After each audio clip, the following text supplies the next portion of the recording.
Isang bundok na punong-puno ng mga bangkay at isang lalaking sawa na sa pagtakbo. Kilalanin si Chun Hajan, ang kinatatakutang assassin ng Righteous Heavenly Alliance. Habang pinaliligiran ng isang buong squad ng mga humahabol, wala siyang bakas ng takot. Nagmamadali ako, lahat kayo, sabay-sabay na kayong sumugod. Hamon niya. Para sa mga tauhan ng Alliance, si Hajan ay isa lamang traidor na kailangang iligpit. Masyado kang kampante dahil lang sa napatay mo ang ilan sa amin. Sigaw ng mga ito. Pero para kay Hajan, hindi na niya mabilang kung ilang daang tao na ang kanyang napatay.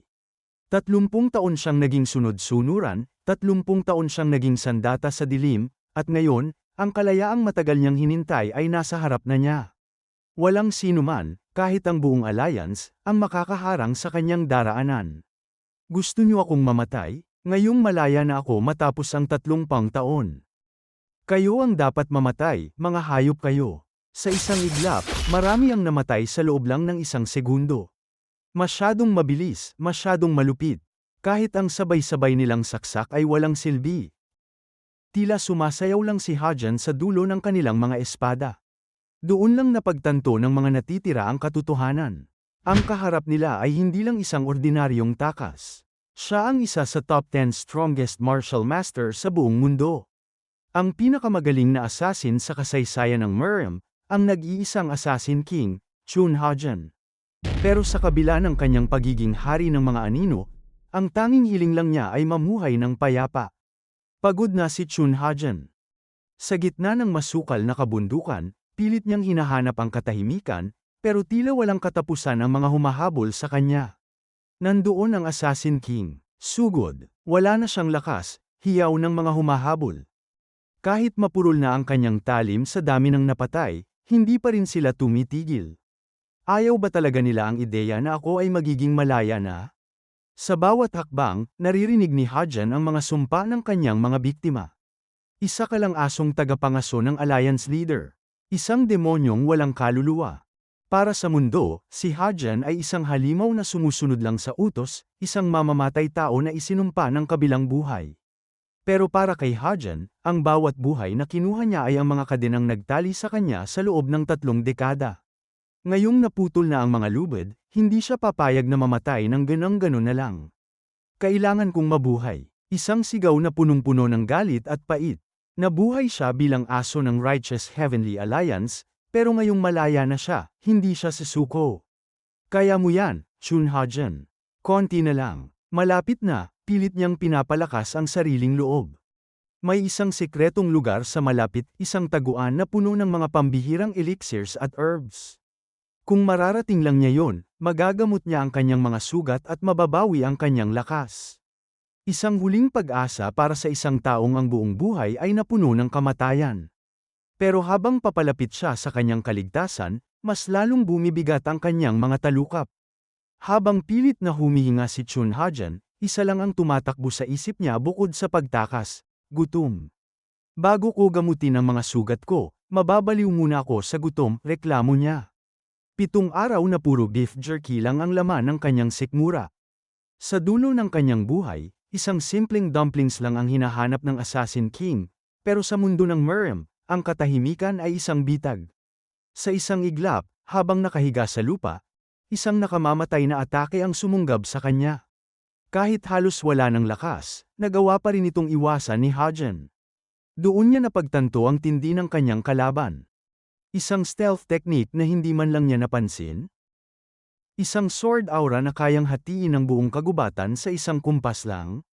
Walang duda, ang kaharap niya ay ang pinakamalakas na assassin ng Southern Central Plains, ang kinatatakutang Death Lord. Nagtataka si Hajan, bakit pati ang mga elite ng Steel Blood Fortress at ang 8 elites ng Steel King ay nakikisawsaw na rin sa paghabol sa kanya. Isang patunay na ang buong Merim ay takot sa kalayaang makukuha ng isang Assassin King. Akala mo ba kikilalanin ka ng Merim bilang isa sa top 10, asar ni Hajan sa Death Lord? Kahit pagod na ako, kaya kitang hiwain ng pino. Sa isang mabilis na pagtatagpo ng kanilang mga sandata, ang Death Lord ay bumagsak sa lupa. Isang patunay na kahit pagod na, ang Assassin King ay hindi pa rin pwedeng maliitin. Pero alam ni Hajan na hindi pa tapos ang laban. May isang presensya pa siyang nararamdaman na kanina pa nanunood sa dilim. Isang enerhiyang kasing lamig ng gabi at kasing bangis ng isang reyna. Kung tapos ka na manood, lumabas ka na dyan, hamon ni Hajan. Isang pagkikita matapos ang 6 na taon na puno ng dugo. Sa gitna ng masukal na kagubatan, lumitaw ang mailap na Secret Demon Queen. Isang karangalan na natatandaan mo pa ako, Chun Hajan, wika niya na may kasamang nakakangilabot ng ngiti. Pero habang nagaganap ang reunion na ito, hindi kalayuan ay natagpuan na ng mga pursuers ang bakas ng massacre. Lahat ng bangkay dito ay kabilang sa Steel Blood Fortress. Hiyaw ng isang tauhan. Sa harap ng mga dugo ang katawan, nakatayo ang First Elder ng Righteous Heavenly Alliance, si Jung Il-ryong. Kahit siya ay hindi makapaniwala, nagawa ni Chun Hajan na lampasan ang inescapable net formation at ubusin ang mga martial masters ng Steel Blood ng mag-isa. Chun Hajan, talagang pinanindigan mo ang pangalan ng Assassin King, bulong ni Jung Il-ryong.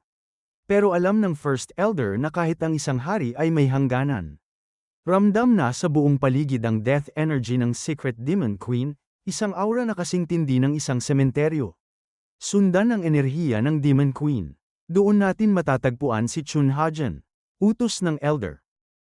Isang mukha ng anghel, pero pusong demonyo. Sa harap ni Chun Hajan ay nakatayo ang Secret Demon Queen, si Kwak Sokya. Sa unang tingin, aakalain mong hindi siya makakapatay kahit isang insekto dahil sa kanyang rejuvenation technique na nagpapanatili ng kanyang batang anyo.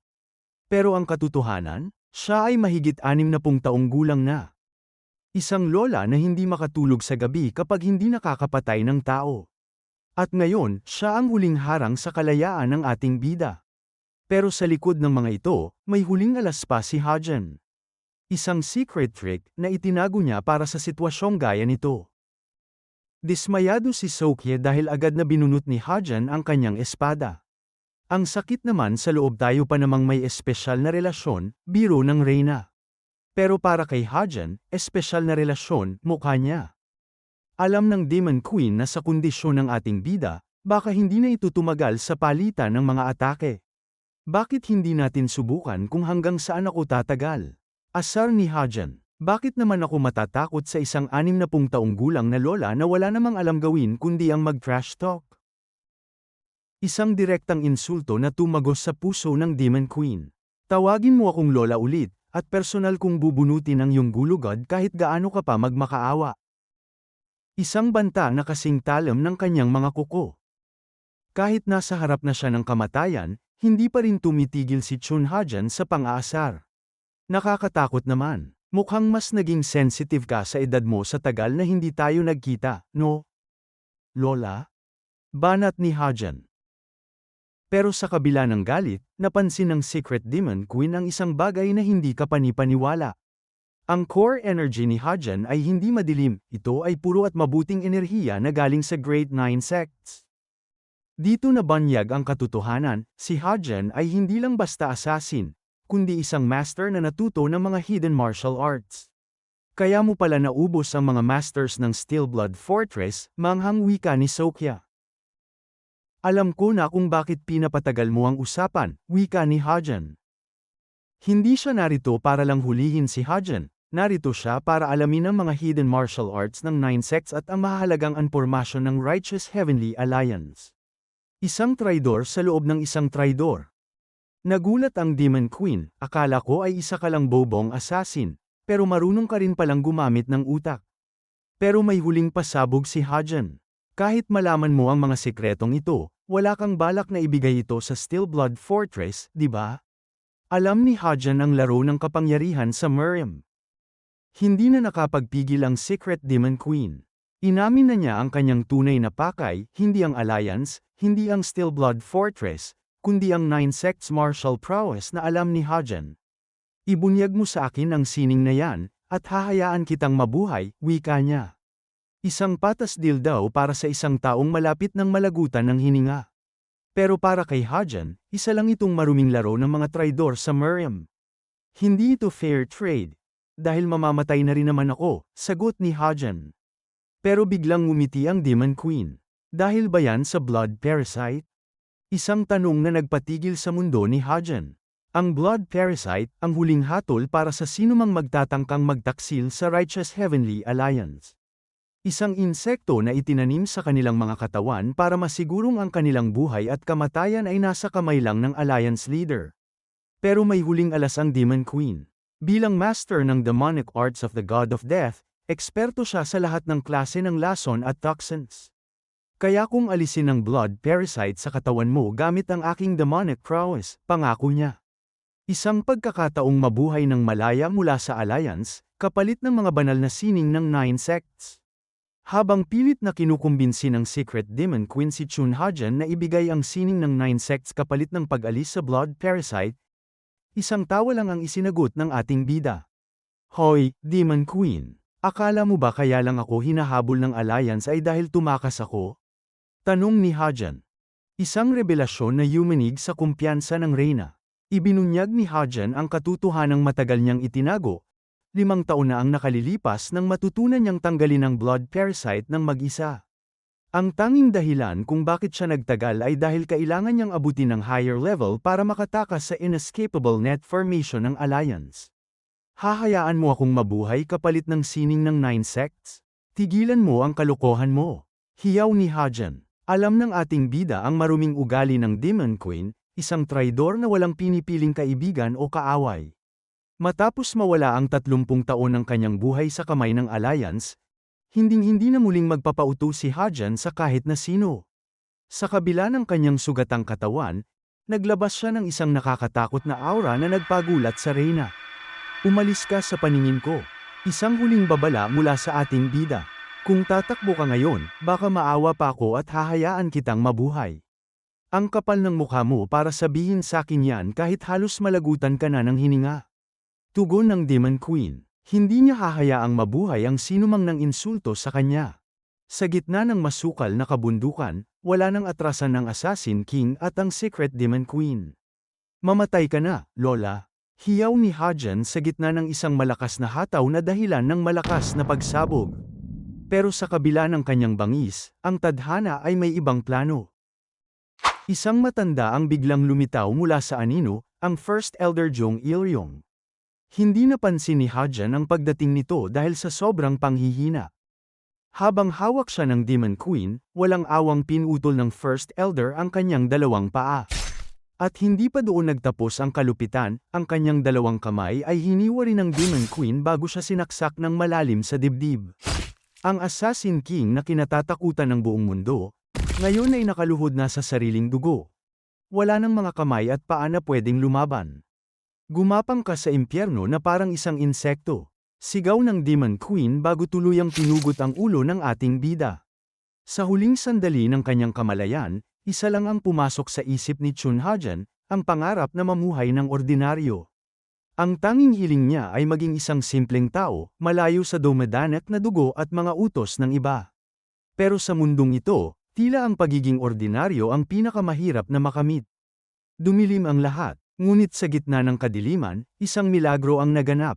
Kung bibigyan lang ako ng isa pang pagkakataon, isang bulong na narinig ng langit. Sa loob ng inner sanctuary ng Heavenly Demon Divine Cult, ang divine teachings ay walang katulad. Lahat ng demonyo ay luluhod sa iyong paanan. Bati ng deboto, pero sa likod ng mga dasal, isang malupit na hatol ang narinig. Si Sorayang, mamamatay na siya ngayong gabi. Mabuti, wika ng misteryosong lalaki. Ang katawan na kinalalagyan ng ating bida ngayon ay tila isang naglalakad na bangkay na hinihintay na lang malagutan ng hininga. Isang alaala mula sa nakaraang buhay ang biglang sumulpot, isang panaginip sa gitna ng patayan. Kasama ang kanyang tanging kaibigan matapos ang isang misyon, nakita ni Hajan ang isang munting ukit ng ibon. Hajan, hindi ka ba napapagod sa buhay assassin? Tanong ng kanyang kasama. Isang pangarap na maging malaya gaya ng ibon, malayo sa amoy ng dugo, at manirahan sa isang payapang nayon na amoy sariwang damo. Gusto ko ring sumama, sa lugar na sariwa ang hangin. Hiyaw ni Hajan noon, isang inosenteng hiling mula sa ating bida na ang tanging alam ay pumatay. Pero ang sagot ng kanyang kaibigan ay isang paalala ng realidad, hindi pwede. Huwag mo nang isipin yun. Muling nagbalik kay Hajan ang pinakamasakit na alaala, ang kamatayan ng kanyang kaibigan na nangarap lang namang maging malaya gaya ng ibon. Anong nangyari? Hiyaw niya. Pero ang tanging sagot ng mga alliance ay dugo at ang sumpa ng blood parasite.